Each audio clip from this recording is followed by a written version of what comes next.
The moment Catherine's mother jabbed her finger at my face in front of 37 people, I made a choice that would flip my entire life upside down. I just didn't pull the trigger yet. That's the part they never talk about. That quiet, dangerous pause before everything shatters. The calm, the way a man can smile, nod, and pour himself another glass of lemonade while mentally constructing a complete escape route. I'm Joseph Taylor. I've been married to Catherine for 11 years. I'm the guy who patched up her parents' leaky basement, drove her sister Zoe 3 hours to the airport at 2 a.m., and showed up to every single family reunion, 14 of them, without a single complaint. 14. I kept count. I should have started sending them an invoice by year 10. I need you to understand the man I was before that reunion, so you can grasp the man I became after it. Welcome back to Dad's Powerful Revenge. Grab your snacks, settle in, and remember, every villain in these stories thought they were the smartest person in the room. They were dead wrong. Subscribe so you never miss out. The Taylor Whitmore family reunion was a yearly ritual held at Catherine's parents' lake house in rural Tennessee. A solid 40-minute drive from anything resembling civilization, with spotty cell service, one bathroom for the main house, and one for the guest cabin. Stunning property, honestly, but family gatherings have a special talent for turning beautiful places ugly. Catherine had been hyping up this reunion for 6 weeks straight. It'll be great, Joseph. Everyone's dying to see you. I'd smiled. I'm sure they are. Absolutely sure. Amber asked if you were coming.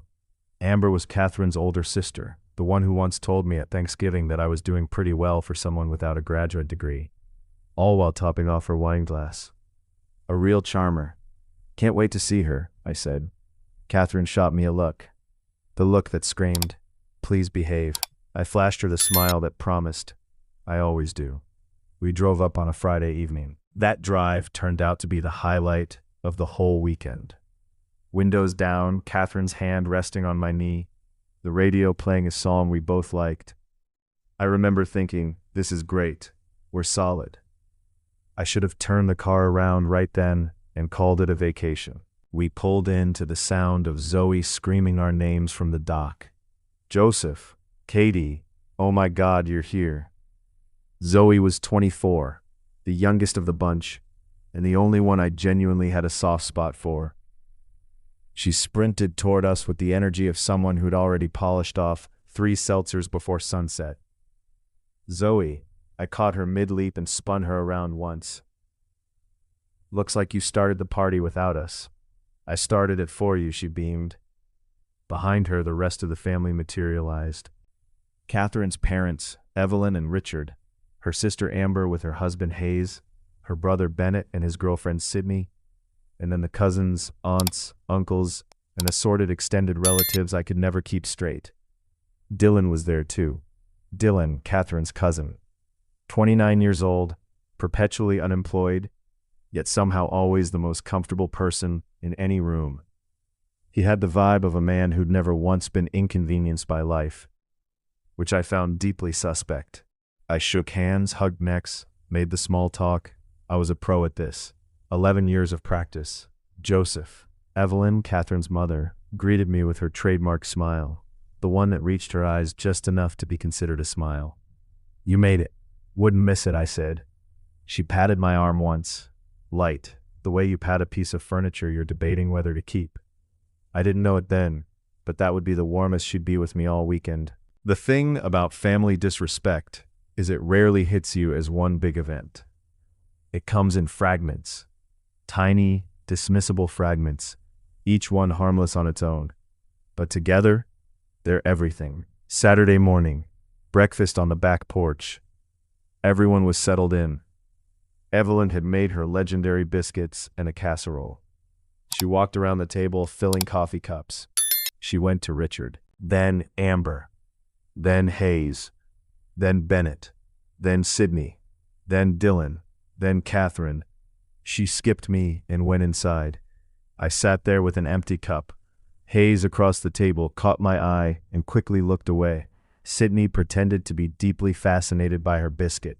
Catherine hadn't noticed. She was laughing at something Amber said. I got up, went inside, poured my own coffee. No one said a word. Saturday afternoon, the men were out on the dock. Richard was going on about the property, some drainage issue he needed help with. He looked at Hayes, he looked at Bennett, he looked at Dylan. Dylan, the guy who once left a ladder on a roof for 6 months, and asked if any of them had time to take a look. I spoke up. I can take a look, Richard. I fixed your basement a few years back. I know the property. I think Hayes has more experience with this kind of thing, Richard said, flat and pleasant, as if I hadn't even spoken. Hayes looked at me with a mix of apology and relief that it wasn't him being ignored. I nodded. Sure. I didn't know it then, but that was the last time I'd offer that family anything. Saturday evening. Dinner. The whole crew. A long table set up outside under fairy lights. The lake glistening in the background. Genuinely beautiful. Catherine was glowing. This was her tribe, her world, and she was happy. I loved watching her happy. That part I want you to remember, because it becomes important later. Zoe sat next to me. She was my buffer, and she knew it. You okay? She whispered, refilling my glass without being asked. Outstanding, I said. She gave me a look that said, I see you. I gave her one back that said, I know you do. The dinner conversation drifted the way it always did at these things. Sports, property values, other people's drama. I was content to eat well and stay out of it. Then Dylan opened his mouth. So Joseph, he said, loud enough to draw the table's attention. Catherine tells us you've been doing really well with the business. I looked up, something in his tone. Going all right, I said. What is it again? Landscaping? Dead silence around the table, because Dylan knew exactly what I did. Everyone at that table knew. I had spent 4 years building a mid-sized commercial property management company. We had 12 employees. We managed 43 properties. Catherine had bragged about it at every family event for years. Property management, I said. Calm, pleasant. Dylan nodded slowly, the way people do when they want you to know they're not impressed. Right. Like mowing lawns and stuff. Landscaping? Dead silence around the table, because Dylan knew exactly what I did. Everyone at that table knew. I had spent 4 years building a mid-sized commercial property management company. We had 12 employees. We managed 43 properties. Catherine had bragged about it at every family event for years. Property management, I said. Calm, pleasant. Dylan nodded slowly, the way people do when they want you to know they're not impressed. Right. Like mowing lawns and stuff. Amber laughed. Light, casual, the way you laugh when something lands. Catherine said nothing. I looked at her. She was cutting her chicken. She had heard. She was choosing to cut her chicken. Sure, I said, like that. I didn't know it then, but Catherine's silence at that table was about to cost her everything she thought she had. Sunday, the final day, the day it all shattered. We were cleaning up after lunch, a casual, meandering afternoon where people drifted between the dock, lawn chairs, and the kitchen. I was helping Bennett haul folding tables back to the storage shed when Amber cornered me. Joseph, can I talk to you for a second? Bennett gave me a good luck look and vanished. Amber stood with her arms crossed. She was wearing a yellow sundress and an expression she'd been cultivating all weekend. I could see it now. She'd been storing this up. I want to be honest with you, she said, because I think you deserve honesty. The words, you deserve honesty, from a woman who'd been passive-aggressively undermining me for a decade, should have been my cue to just walk away. I didn't. Okay, I said. Catherine is not happy. I waited. She tries to hide it, but we can all see it. She's stressed. She's unhappy. And Amber tilted her head. We think it has a lot to do with you. There it was. The whole weekend condensed into one sentence. Finally honest. Amber, I said carefully, this is between me and Catherine. It stopped being just between you and Catherine when it started affecting this family. What exactly is affecting this family? She listed things. My long hours, my obsession with the business, the fact that I never really fit in at family events, the way I was cold with her parents. I stood there and absorbed all of it, watching her speak. and thought, so this is what it was always building toward. I appreciate the honesty, I said when she finished. I really do. I walked away, found Catherine by the water, standing alone, staring at the lake. Hey, I said. I sat beside her. Amber just cornered me. Catherine kept her eyes on the water. I know. You know, she mentioned she wanted to talk to you. I studied the side of her face. And you didn't think to warn me? Or I don't know, tell her not to? She's not wrong, Joseph. Catherine said it softly. You do work too much. You don't try with my family. My mom feels like you don't respect her. Catherine, your mother skipped my coffee cup at breakfast. She forgot. She didn't forget. Catherine turned to look at me, and in her eyes was something I hadn't seen before. Not anger, not sadness, distance. Like she'd already stepped 2 paces back and was watching me from there. Maybe, she said slowly, this weekend was supposed to help. Maybe if you just tried a little harder. I've been trying for 11 years. She didn't have an answer. She turned back to the lake. I didn't know it then, but this was the last conversation Catherine and I would have, where she was still my wife in any real sense. An hour later, the whole family was gathered on the back porch. I don't know how it assembled. These things never have a clear starting point. 1 minute I was in the guest room collecting myself. The next I walked out to find 30-something people arranged in that loose, dangerous formation of a group that had clearly been talking about you. Evelyn stepped forward. She was holding a glass of iced tea like a prop, something to occupy her hands. Joseph, she said, I think we need to clear the air.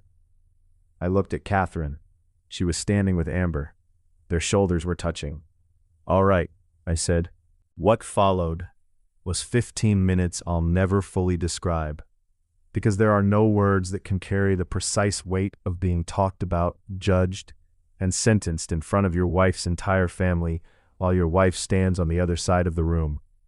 Evelyn talked about respect, about family, about how they tried to include me and found me resistant. Richard nodded at appropriate moments. Amber added commentary.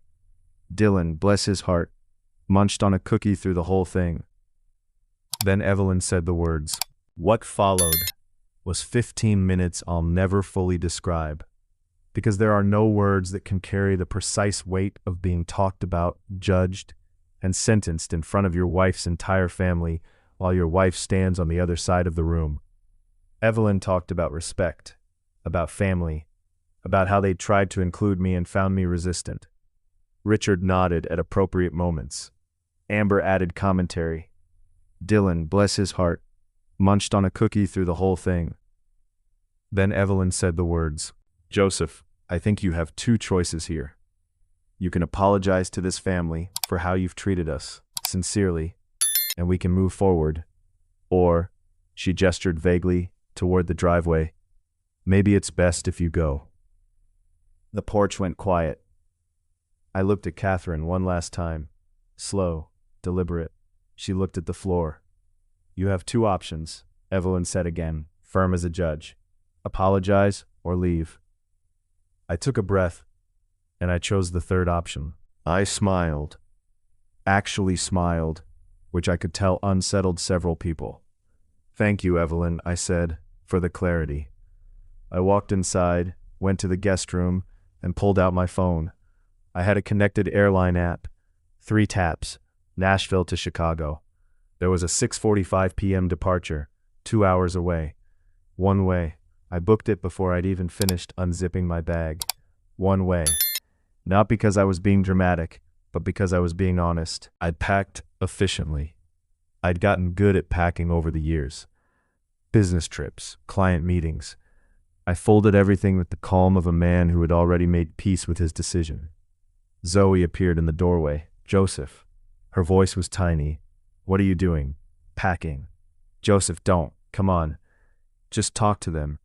Just Zoe. I looked at her. I'm not angry at you. I need you to know that. She pressed her lips together. Her eyes got glassy. You're one of the good ones, I said. You always were. She stepped forward and hugged me tight. The kind of hug that's really an apology on behalf of other people. I let her. I hugged her back. Tell Catherine, I started. Tell her yourself. She's not going to come. Zoe pulled back and looked at me with an expression that broke my heart a little, because it confirmed what I already knew. I'm sorry, she whispered. Don't be. I picked up my bag. You didn't do anything. I walked out through the living room, through the kitchen, out the back door. The whole family was still on the porch. They went quiet when I appeared with my bag. Evelyn blinked. Where are you going? Leaving, I said pleasantly. You gave me two options. I found a third. Joseph. That was Bennett, actually, which surprised me. He stood up. The drive to Nashville was 43 minutes. I remember it as the quietest stretch of time I'd experienced in years. No podcast, no radio, just the highway and the sound of my own thoughts finally having room to breathe. My phone buzzed at minute 12. Catherine. I let it ring. It buzzed again at minute 19. Amber. I almost laughed. Then Evelyn, which I genuinely didn't expect. Then Catherine again. Then a text from Catherine. Joseph, where are you going? Call me. Then this is not okay. Then, after a longer pause, please.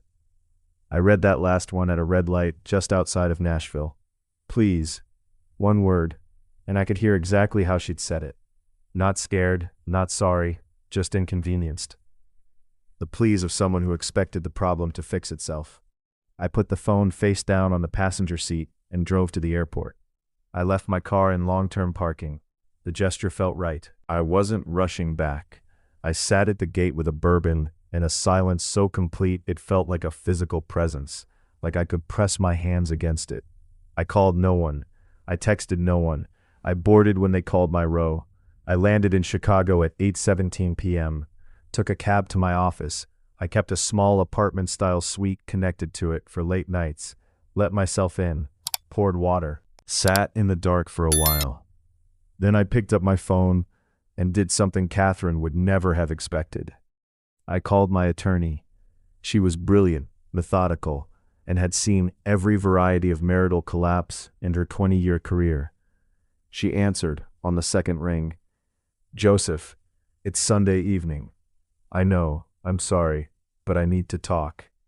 A pause. How bad? I need to know where I stand, I said. If I wanted to move. Another pause. Then the sound of a chair. Tell me everything. What Catherine didn't know, what none of them knew, was that I had been quietly building something for 18 months. Not because I planned to leave, but because I had started to feel the edges of something, the way you sense a draft before you find the broken window. And I had done what I always did, prepared. The business was in my name, solely. I'd restructured it 14 months ago after a particularly tense conversation with Catherine about finances. A conversation I'd filed away and not forgotten. Our joint accounts existed, but the primary assets, the real equity, lived in a corporate structure that a good attorney could navigate cleanly. I had also quietly been documenting, not obsessively, not vindictively, but I'd kept records of certain things. Financial decisions made without my input. A pattern of exclusion that I'd noted mostly out of professional habit. The kind of documentation instinct that runs in people who build things and want to protect them. My attorney called me back Monday morning. You're in a strong position, she said. If you move now, decisively, you control the narrative. What does that look like? She told me. I listened. I took notes. By Tuesday, papers had been filed. Catherine found out Thursday, not from me, but from the courier who showed up at her mother's lake house, where she had apparently stayed after the reunion, waiting, I suppose, for me to come back and apologize. My phone rang 11 times in 4 minutes. I let it go to voicemail, all 11. Then I sent one text to Catherine, the only communication I initiated in that entire period. You stood on the wrong side of the room. I won't be filing any counter-arguments. She called back instantly. Joseph, Her voice was shaking. What did you do? What needed doing? You filed for. This is insane. Over a family argument? Catherine, I kept my voice level. This wasn't a family argument. Your family has treated me with contempt for 11 years. This weekend they told me to apologize or leave, and you stood there and watched. You didn't say one word. I was going to. You didn't. Joseph, please, we can fix this. You might expect the next part of this story to be about guilt, about lying awake wondering if I'd made the right call, about the long, difficult nights of a man second-guessing himself. I slept like a stone. I was up at 6, at my desk by 7. By 9, I had handled 2 client calls and reviewed a contract. The world, it turned out, kept moving when you stopped carrying people who refused to carry themselves. The texts kept coming, from Catherine, from Amber, which I found audacious. Even one from Bennett, which was simply, "Man, I didn't think it'd go this far." I wrote back, "I did." He never responded. Dylan texted something I won't repeat, because it doesn't deserve the ink. Zoe called once. I answered. "Are you okay?" she asked. "I'm good, Zoe, genuinely. Catherine's a mess. I imagine. She keeps saying you blindsided her." "She had 11 years of warning signs," I said. "I'd call that the opposite of a blindside." Zoe was quiet for a moment. "Joseph, for what it's worth, you didn't deserve what happened this weekend." "No," I agreed. "I didn't. I'm sorry I didn't say something. I should have. You're not responsible for their behavior." "I still should have said something. I thought about that." "Yeah," I said finally. "You should have." It was the most honest thing I said to any of them. The divorce proceedings moved faster than Catherine expected. She'd assumed, I think, that I would slow walk it, that distance would soften me, that time would manufacture nostalgia, that I'd eventually pick up the phone and suggest counseling, and we'd spend 6 months negotiating our way back to the same arrangements with better language around them. That was not who I was anymore. My attorney was surgical. The business assets were protected. The property portfolio was structured correctly. We had a joint home, a significant one, and that became the primary negotiation. Catherine had a good attorney too. I'll give her that. It wasn't a clean split. Nothing at that level ever is. But when the papers were finalized 7 months later, I walked out of that mediator's office with my company intact, my future clear, and the strange, uncomplicated lightness of a man who has stopped pretending. 14 months after the reunion, my company had added 6 new properties to its portfolio. I had promoted 2 employees who deserved it and hired a director of operations so I could, for the first time in 4 years, take a weekend off without the world ending. I'd bought a condo downtown. Clean lines, good light, zero emotional baggage. I had, by every measurable metric, thrived. I know this because Amber told Catherine, who apparently couldn't stop tracking my professional activity on LinkedIn. Like it was a wound, she kept pressing on. Catherine's attorney had made a last-ditch attempt to claim some portion of the business's recent growth. My attorney made a counter-argument so thoroughly documented that it ended the conversation in one session. I heard through Zoe, who remained the one functional member of that family, that Evelyn had told people I was struggling after the divorce, that I had gone off the rails, that the business was probably going under. I found this deeply entertaining, because here's the thing about people who mistake your patience for weakness. They build an entire story around it. They need you to be struggling. They need the man who walked away to be crawling somewhere, quietly, just out of sight. It confirms the version of events where they were right and you were wrong, where the reunion was just a dramatic blip and not the verdict that it actually was. I wasn't crawling. I was building. I walked into a cluster of professionals near the bar and found Hayes, Amber's husband, standing there with a drink in his hand and an expression that suggested he very much wished he was somewhere else. We looked at each other for for a moment that lasted approximately forever. "Joseph," he said. "Hayes." There was a beat. Then to his credit he said, "You look well." "I am well," he nodded, looked at his glass. "Listen, I want to say I didn't agree with how that weekend went. I want you to know that. I studied him. You were there, Hayes.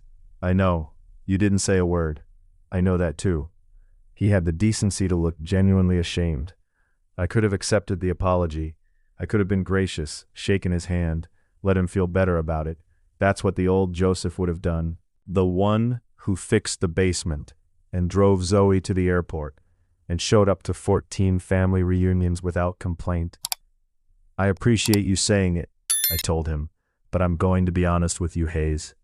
An apology after the fact, when there's no cost to it, it doesn't really mean anything." I picked up my drink. "Have a good evening." This is what nobody tells you about choosing yourself. It's not loud. It's not a scene. It doesn't look like the dramatic movie moment where the strings swell and everyone realizes they were wrong. It's quieter than that. It's a man packing a bag while his wife stands by the lake and decides the floor is more interesting than his face. It's a one-way ticket booked in 3 taps. It's a phone left face down on a passenger seat. The revenge, and yes, I'm calling it that, because I'm done pretending it was anything other than what it wasn't a single moment. It was a sustained choice, repeated every morning when I woke up and went to work on something that was entirely mine. It was the Monday after the reunion, when I called my attorney instead of calling Catherine. It was the way I answered that last mediation question, calmly with documentation, while Catherine's attorney scrambled. It was every missed call I let go to voicemail, every text I didn't answer, every night I slept without apology. Evelyn wanted me to beg. Catherine wanted me to come back. Amber wanted me to struggle. Dylan, I'm still not sure what Dylan wanted, but whatever it was, I refused to provide it. They gave me 2 options. I took the third. And here's the part that I think about sometimes, quietly, on the good mornings when the coffee is right and the city is just waking up outside my window. They thought the third option was leaving. It wasn't. The third option was not looking back. 14 reunions I attended. 14 years of coffees I poured myself. 14 years of being the man in the room that the room decided not to see. They spent years making me invisible. The day I walked out, I made them disappear. I just didn't need to be in the room to do it. If you like this story, join our community by hitting that like button and subscribing for more real, raw, and family-centered stories.